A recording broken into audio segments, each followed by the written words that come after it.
families, I'm Miss Nitka. I am your child's elementary art teacher.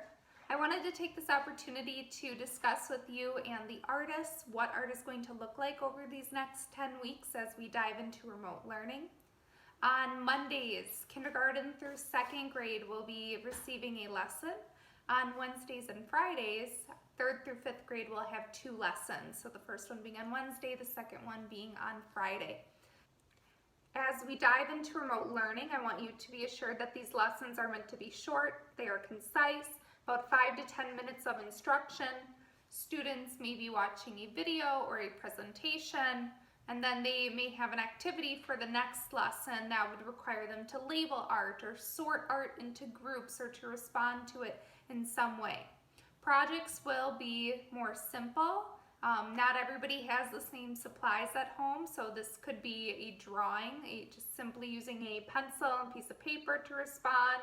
Could include found objects or items that you have in your home and arranging them in a way to make a piece of art called found art.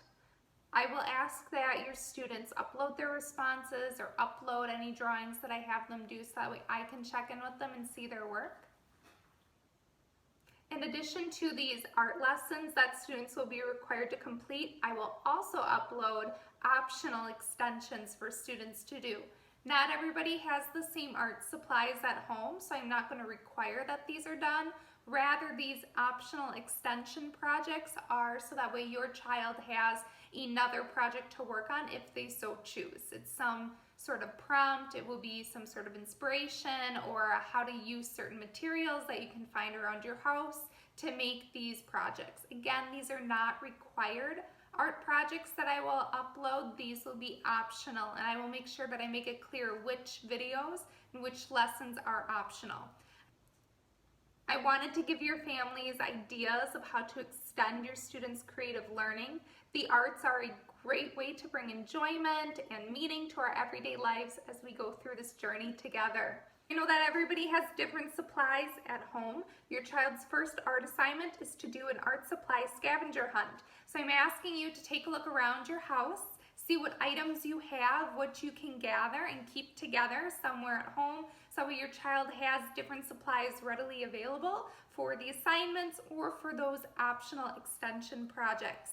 I will show you where I'm keeping my own art supplies here at home for these lessons and for these projects, and I will give you some ideas with a list that I will upload. Now, it is important to know you may not have all the items on the list. That is okay.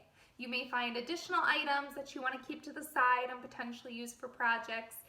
Some items might be like old CDs or Q-tips, glue bottles, containers, recyclables, as well as the more traditional supplies like crayons and markers if you have those items available.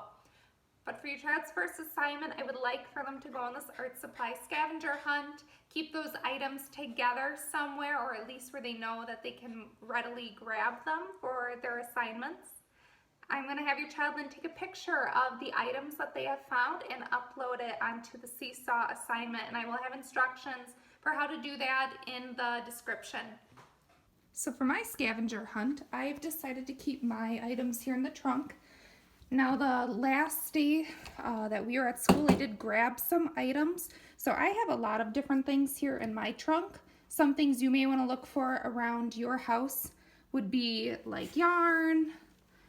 So I have a couple different colors of yarn. I have some different papers. I have scissors in here, an extra cup. Other items you might want to consider are like old CDs, glue.